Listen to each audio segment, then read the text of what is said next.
Selamünaleyküm. Kolay gelsin canım. Hadi bereket. Hacı Aziz abi. Aleykümselam. Kolay bir bereket. Şaban.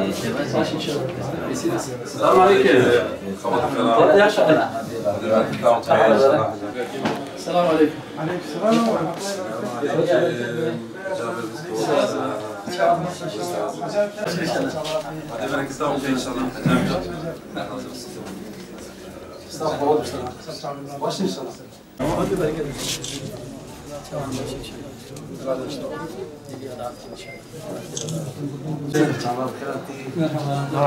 Hocam nasılsın? İyisin inşallah. Sağ ol. Allah daha iyisin. Benim babam sizin rahmetli babanızın çok iyi dostuydu. Değil mi? Biz de dostuz abi. Tabii. Kolay bir bereket be.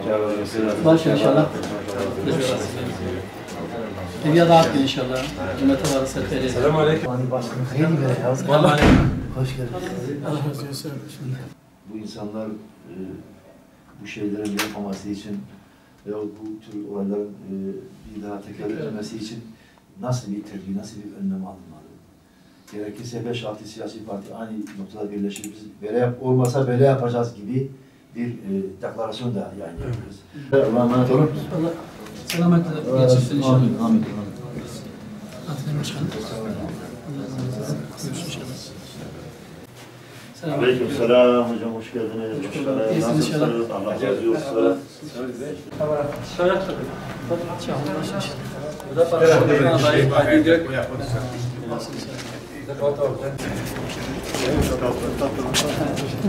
Selamun aleyküm.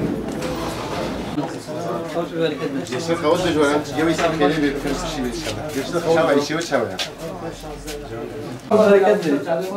Nasılsın? Allah razı olsun. Çok teşekkür ederim. Eskimeyen dost.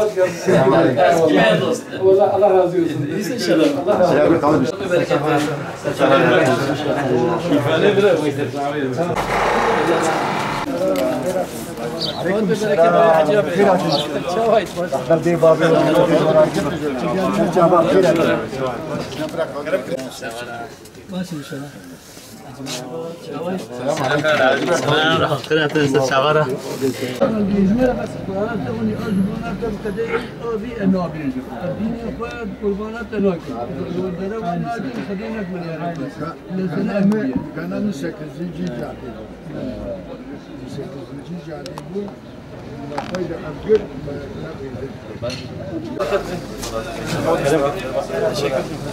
Başla inşallah.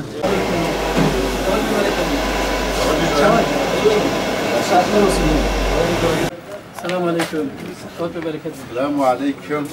Hoş bereket. Hacemi de selam.